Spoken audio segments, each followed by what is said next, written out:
News to bring to you coming out of Northeast Harris County. This is a guy on the run. You're looking at live pictures. He just crashed his car, and now he is in a foot chase with police. This is after a high-speed chase through the Northeast Harris County area. Live pictures here, and there is the officer just about rear-ending him there. His hands are up. He's given up. He knows it's time, and there he goes to the ground with police officers on his back, guns drawn. And this thing has come to a quick end, a very quick end. Andy Bass is in Sky HD now. Andy, what can you tell us? You've been following this for a while. Yeah, we have, guys, and yeah, as you guys just mentioned, he just cracked up into another side street car that was coming northbound on that street. Not too sure exactly what happened there.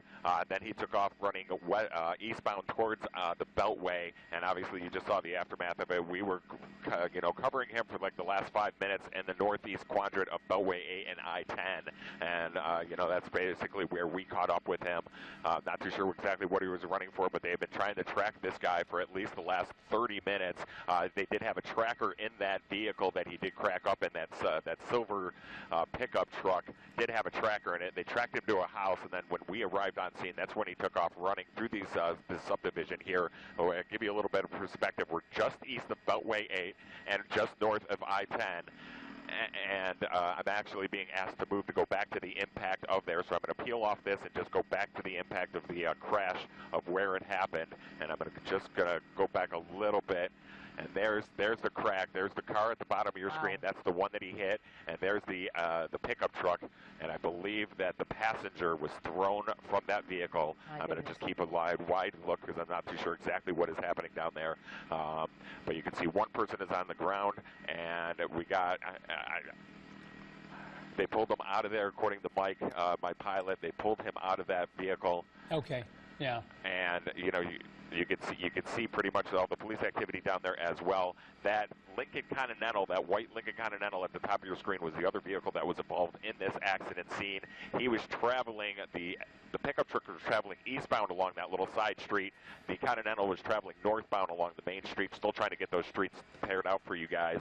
But yeah, I believe the passenger was ejected from that vehicle while officers were in pursuit for him, and it was a massive crash, I can tell you, from Sky Eye. Yeah, wow, we missed that crash, but I know you were up there in Sky Eye. I know you were looking at it at the time.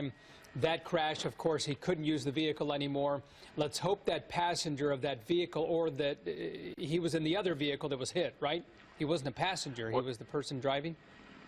It was no. I believe the person that's driving was the one that took off. I believe the passenger of the pickup truck was thrown from there. As far as I know, it was very hard. It happened really quickly. He might have been dragged out of there by the officers. Not too sure. Okay.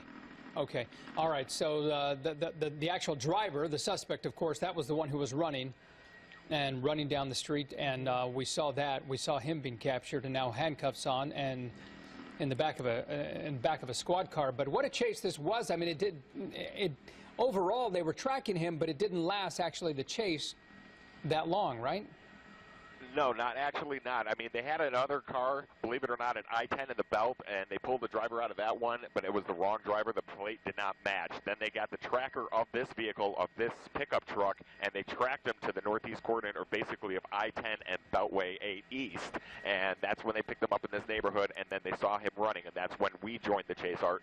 And when we got on it, obviously he was just going through this neighborhood right here below us. He was, going pretty fast. I'd say anywhere between 40 to 50 miles an hour. And then all of a sudden, when he was heading eastbound on this little side street, and that Continental was heading northbound on the main street, and that's when basically the crash happened.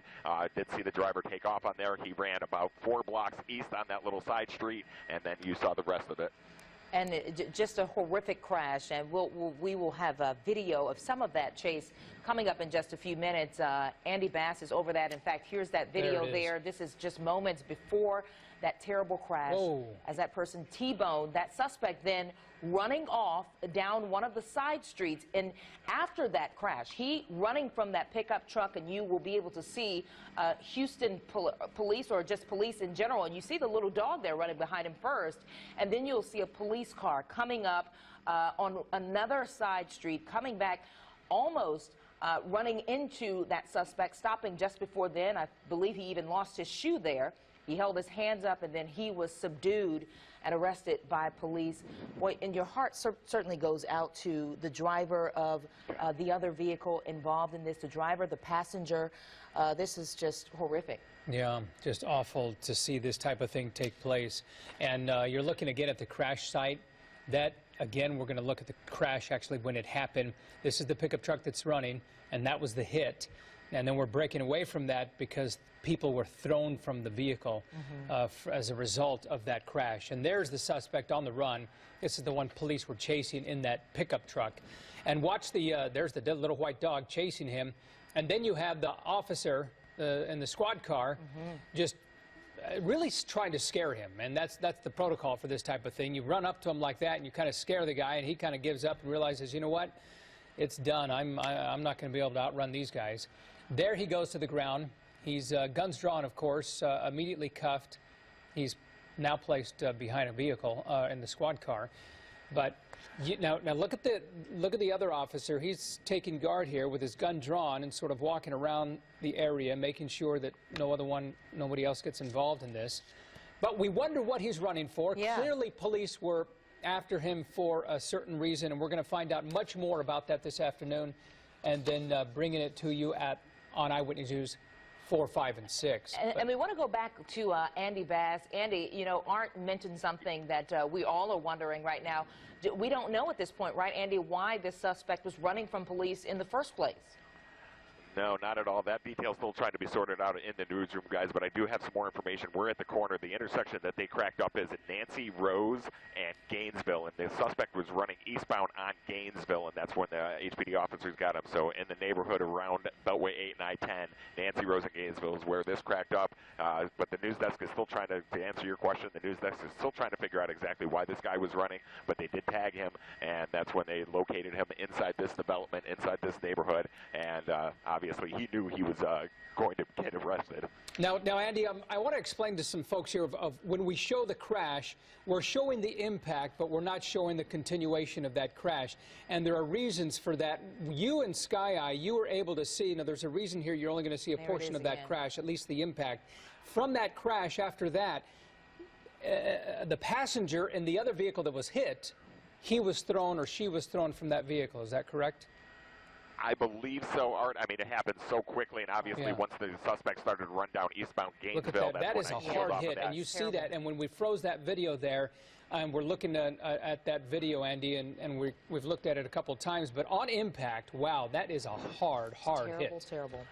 Yeah. Yeah, you got to believe that they were traveling at least, you know, the pickup truck was traveling at least 50 miles an hour. The other one probably doing 30, 25 miles an hour inside the neighborhood. All right, and yeah, that crash, I mean, immediately the heart just sank for the person in the Continental. And, you know, don't know if that suspect in the passenger vehicle of the pickup truck was pulled out by HPD or if he was thrown from there. You know, I was still trying to figure that one out. Like I said, playing it back in my mind over the last 5 minutes, it just happened so quickly. Yeah.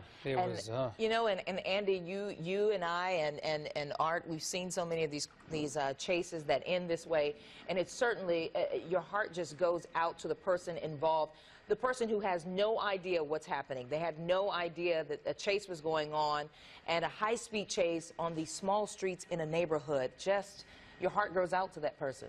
Yeah, it certainly does. Oh, absolutely. Absolutely. All right, covering cases. Yeah, Andy, my apologies for interrupting. We're going to go ahead and wrap it up here, but we will have continuing coverage on this. We're streaming this on abc13.com. Just log it on there. You can watch the video there. We will have replays, of course, of that impact of that crash, and then the suspect on the run trying to create a foot chase, but eventually caught. And there again, the crash scene. We're going to have much more on Eyewitness News at 4, 5, and 6, and online, abc13.com. Thanks for joining us. The names of the suspects have not been released, neither is the name of that innocent driver. All three, again, non-life-threatening injuries. The two suspects will be charged with evading arrest and aggravated robbery. In Cloverleaf, Deborah Wrigley, 13 Eyewitness News. Okay, we have breaking news to bring to you. You can see a high-speed chase now in action on the city's south side. You see that truck there, the pickup truck? It looks like some sort of utility vehicle squeezing in and out of vehicles and he is being chased by city police officers. And at this point, he's on the south side of town, perhaps being reached out as well by constables or deputies. But he has been on the run now for approximately, what are we looking at here, Keith, about 15 minutes or so? I think that's about it. So there he goes, city south side. He was on 288 earlier.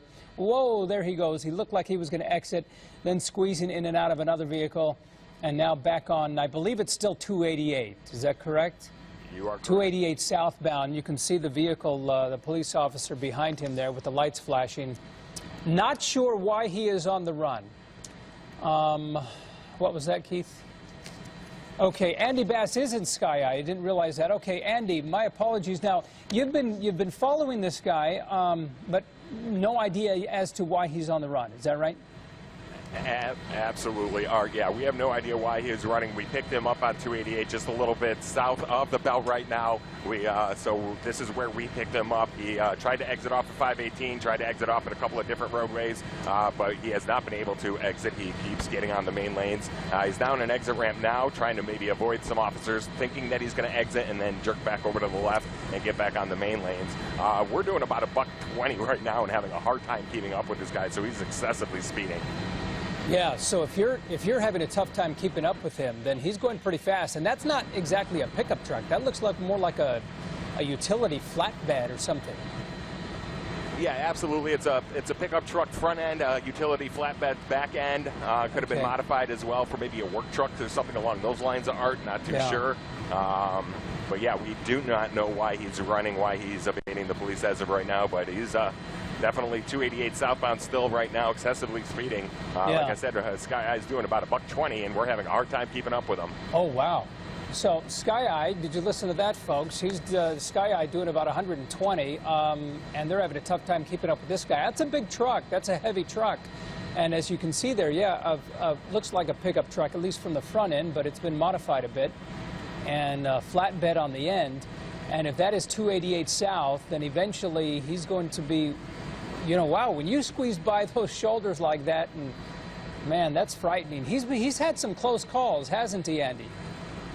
Yeah, a couple of close calls, a couple of with him up. He's stopping right now. Hold on, Artie. He's going across the median right now, and it looks like he's exiting off to maybe Highway 6, maybe a little bit further south than Highway 6, just to give you a better location of where we are. Now he's on the feeder road, southbound side. You just saw him cross the grassy median there, and now he's taking a nice right little turn on this roadway. I'm just going to pull back the camera just a little bit, just in case if he tries to cut across other roadways. And there he goes. Now he's on a dirt road. Okay, yeah, this is getting dangerous. When you're on dirt roads and back roads, you get into areas where people drive a lot slower. This might be frightening here. Now he's back on asphalt, it looks like. They've been chasing this guy for some time, and he is moving down that road. Absolutely. I don't think he's doing like we were doing 110 earlier. I don't think he's going that fast anymore. But yeah, I mean, he's got one of two ways to turn. This road dead ends, according to the pilot, who can see it up ahead of me. I'm not going to leave the camera.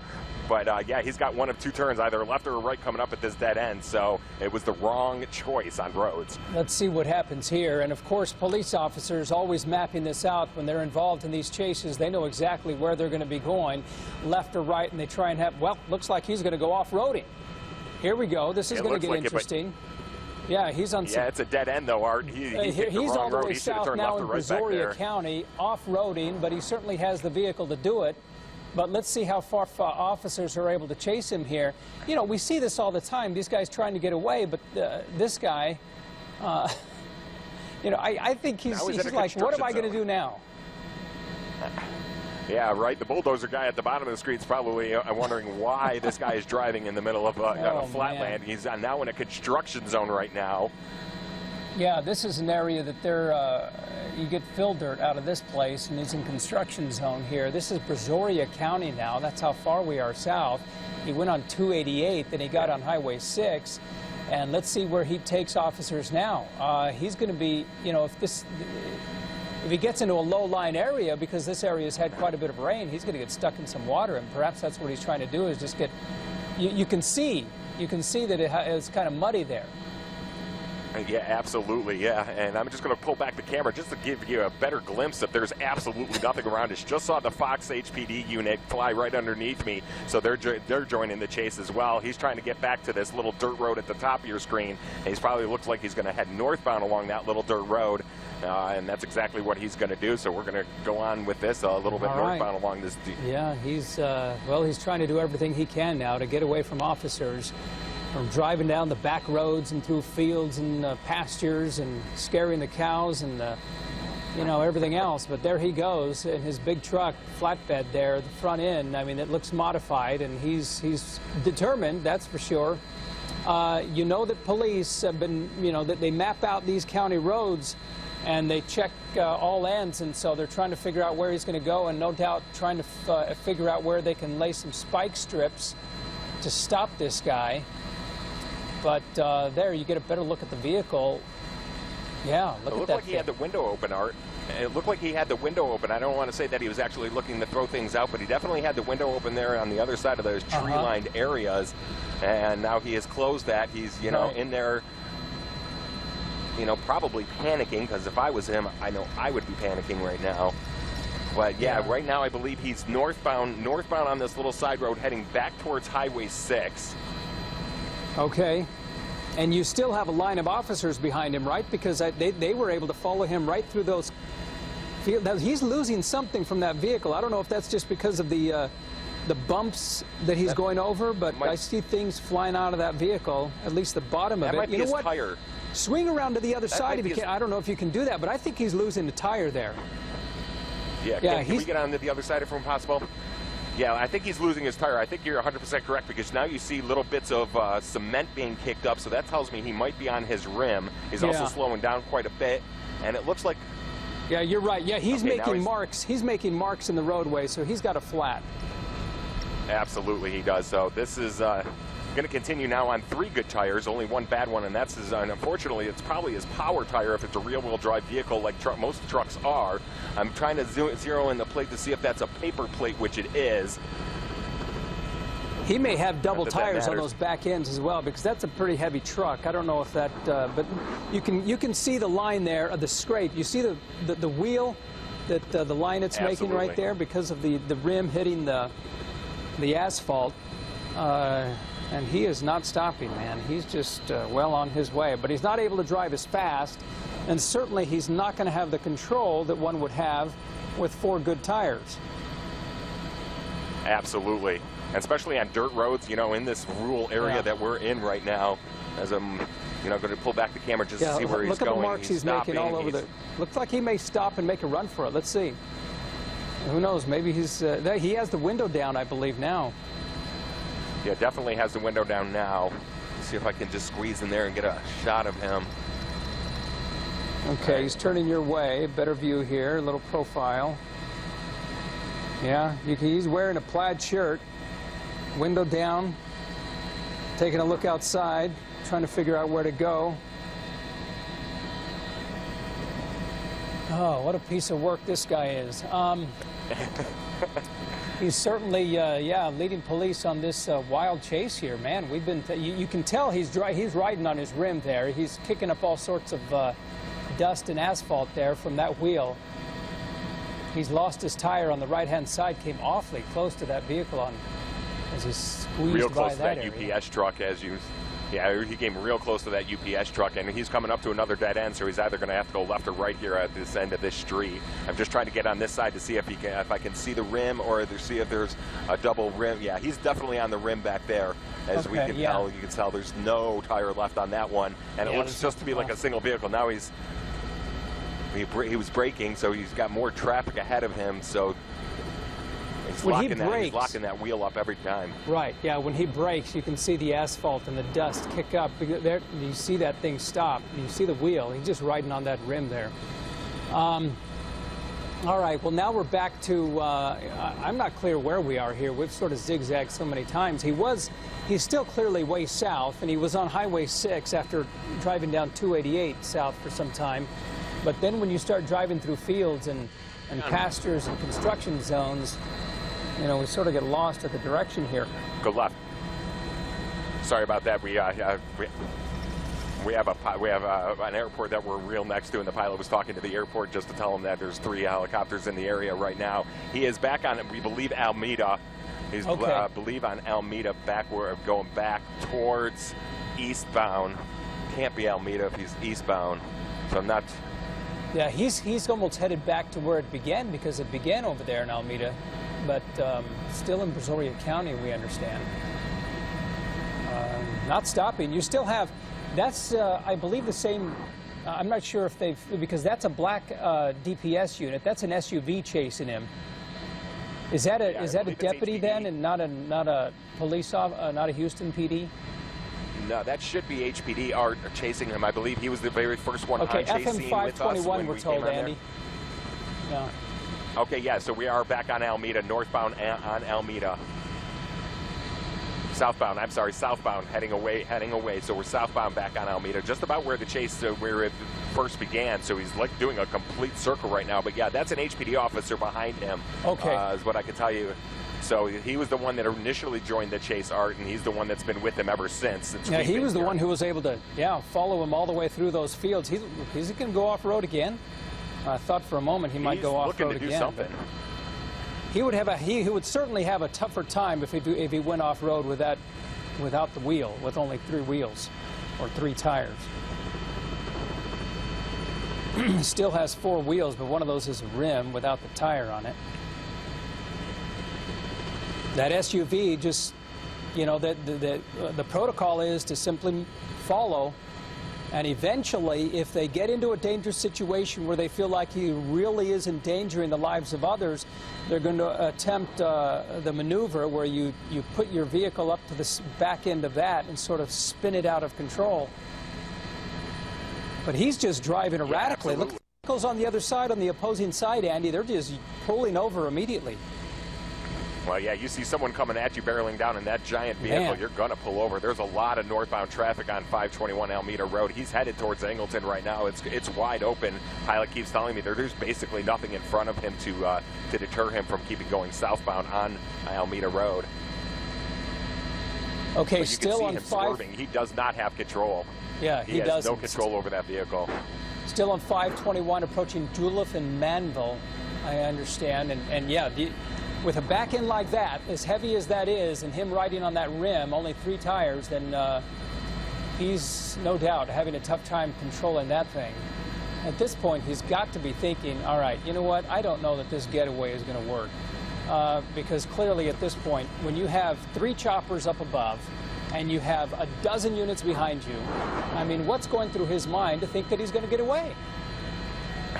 I mean, he's not. Yeah, it's the $24,000 question. What's he thinking that he is going to try to get away? But there he is. Oh, he's got a shotgun out. Whoa. He's got a shotgun out right now. That was a shotgun. That looked like a shotgun. Yeah, you're right, Andy. I mean, what's he trying to do? Drive and shoot at the same time? Now he's going left on this. Yeah, he just went right into a dead end. He's gonna come over. I'm just gonna pull back the camera just a little bit. He's gonna go underneath us. It's gonna spin just a little bit, just to give you guys an FYI. But he's now on this dirt road heading westbound. All right, and I'm gonna just try to keep him in the screen. All right, and there he is. HPD officer obviously is pulled back just a little bit with noticing that shotgun came out of the driver's window. That was an alarming sight. I mean, clearly he was having, and it didn't appear as though, at least from your tight shots earlier, that there was anyone else in the vehicle, right? Only the driver. There. But we can't confirm that, but it doesn't appear that there was anyone else in the vehicle. So here's the guy still on the run on this dirt road, which, Andy, you're saying it's dead end. Well, there it is. Yeah, you can see the dead end there. There it is. Yeah, it is. It's a dead end. All right, so well, this guy definitely chose the wrong. And there's a car. All right. Yeah, there's a car exiting out of that gate that probably sees this guy barreling down him and doesn't know what to do. He's going to crash through this gate. There he goes. Now he's into this little barn field.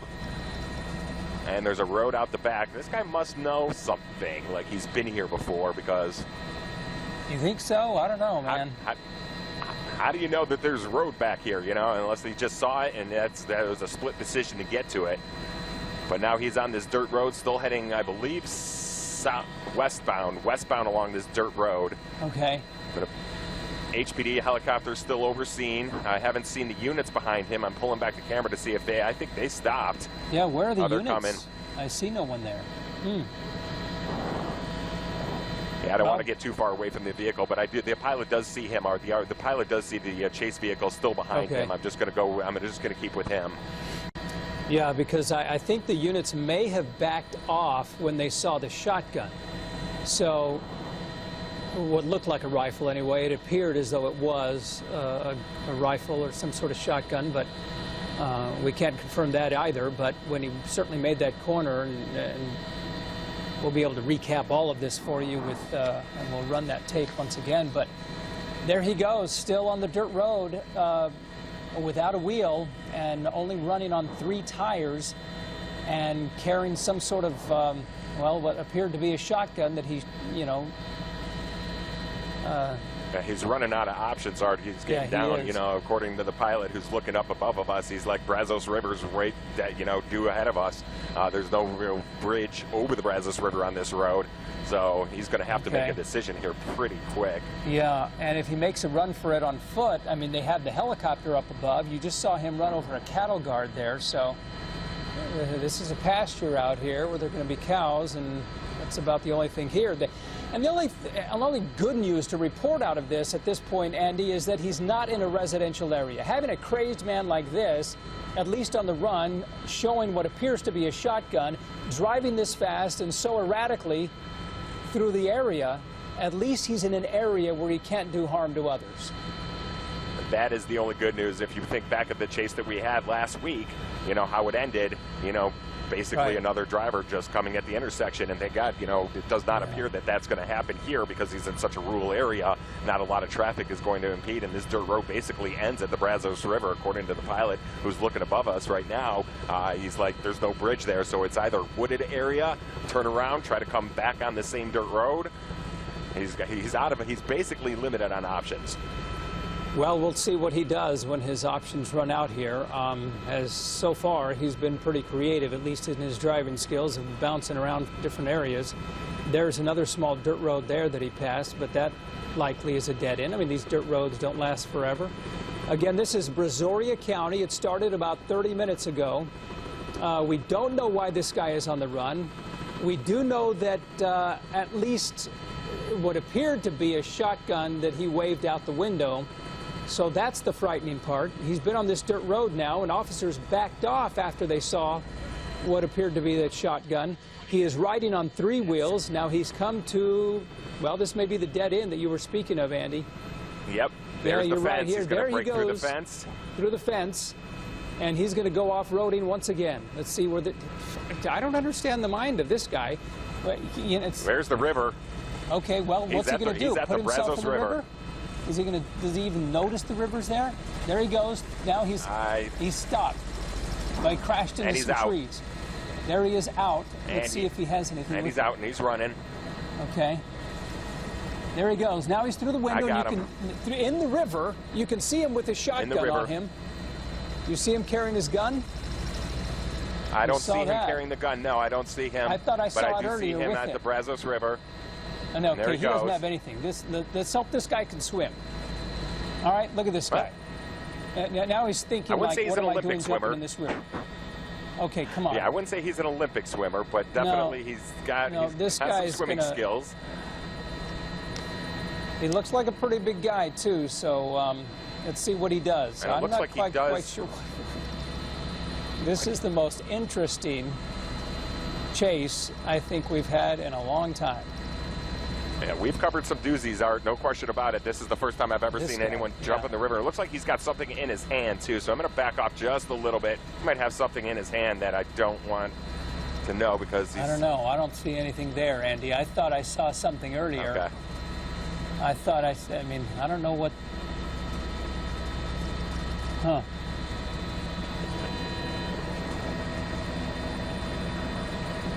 Yeah.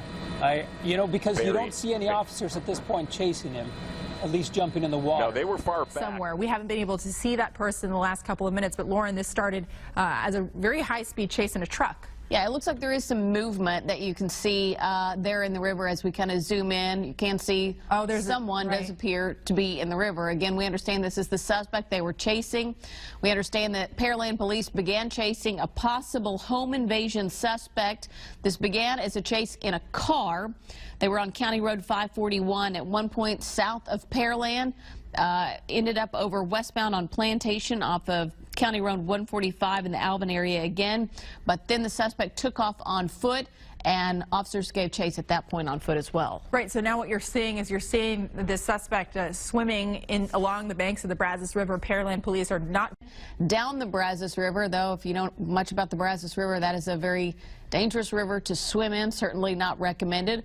Officers, again, they're on the banks of the Brazos waiting for the suspect. We're just watching him at this point to see basically what he does next. Right. We know we've gotten a lot of rain in the last couple of weeks, so we're not sure if that's going to affect the current, if the river is higher than it normally is, or if the currents are moving any faster. But as you mentioned, Lauren, definitely not a good place to be swimming, but you can see that this person is doing everything that he can to get away from police. Pearland police, as Sky 2 is flying over the scene, are not too far away from him. They are along the banks of the river. We saw at least 4 officers at one point with their guns drawn running after this man. So probably 15 minutes or so before he jumped out of a vehicle and officers began chasing him on foot. Then he ended up in the Brazos River there. He has something in his hand. It doesn't look like it might be a cell phone that he's trying to throw up there on the banks. It looks like he's having some trouble. Maybe he's trying to get out of the water at this point, but now you have to imagine that we have a few different crime scenes. We have the initial crime scene, which is in Pearland, where this possible home invasion took place, potentially an armed home invasion, because we now have a second crime scene, which is where he threw a gun reportedly out of his vehicle during that high-speed chase, according to police. Police definitely going to be going back there to look for that weapon. And now here, where the chase has, at this point, come to a halt. I don't know if he's communicating with somebody, but it looks like he's trying to get out of the water. Yeah, it appears as though maybe he is communicating with law enforcement. I think that cell phone would pretty much be obsolete since he's been in the water with it, but he appears to be trying to put that cell phone back up there and grasp onto something. We don't know if law enforcement is right there. Yes, 10 minutes. 10 minutes. So he says, well, maybe I'll try another area or do a little backstroke here. Yeah, he's going to try out for the 2020 Olympics. All right, so let's see what this guy does. I'm going to pull back just a little bit, see if the officers are going to try to make their way down the embankment. There, one is still at the top of there. I only see one there, so yeah. Possibly threw it out of the vehicle and is now swimming down the Brazos River. Law enforcement, Pearland police specifically, don't appear to be close by. They don't appear to be right where he is, but they're not too far away. They ran guns drawn to the edge of the river there. And Lauren, this guy is in a dangerous situation now. Yeah, always dangerous to swim in the Brazos River. Certainly, we know that river has some rather strange and dangerous currents throughout it. And as you mentioned earlier, Sarah, we've had quite a bit of rainfall here in the last week or two, so possibly could make it even more dangerous. The suspect is in Brazoria County in the Brazos River there. He swam out towards the middle of the river and appears to be swimming back towards the banks. We don't know if law enforcement is right there talking to him, possibly trying to communicate, trying to get him to give up without incident at this point, but he doesn't seem to really know exactly what his next move is, because he swims out and then he swims back in. Right. You have to imagine that law enforcement, certainly, but these are the 3 that have been able to at least walk down to where this guy is standing. It looks like I don't know if he's taking his clothes off because he needs help getting out or what. Yeah, I don't know exactly at this point, but he does appear that he's taking off his shirt and throwing that. Yeah, so doesn't appear to be making much of an effort, though, to get out.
Stupid News 3.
Was finally arrested. That happened actually shortly after 3:30 this afternoon. And what you'll see is this man covered and caked in mud from head to toe, no shirt and no shoes, just wearing shorts, being walked out by a number of police deputies and officers from the surrounding area. This all began as a chase shortly before 2 o'clock this afternoon in southeast Houston off Alameda and West Orem. That led officers on a winding chase that spanned 2 counties and more than an hour before he broke through the gates of a private ranch where we are, drove about 5.5 miles, and then ended up along the river. As you can imagine, it is a tough situation. In fact, the man who manages this ranch where we are at, he actually pulled his own car out to try to block this man from coming in. So at that time, I jumped out of my office, ran downstairs, got in my truck, and blocked the front gates. He busted through the side of us, and we ended up here at the back of the berm, 5.2 miles from the front. Can you tell me why you ran, sir? Well, that suspect right there would not talk to me. It will be interesting to see if he actually tells officers anything when they begin to interview him. We know the issue right now is he at least had a weapon on him. According to officers on the scene, he apparently fired that weapon. That is why this is now considered an officer-involved situation.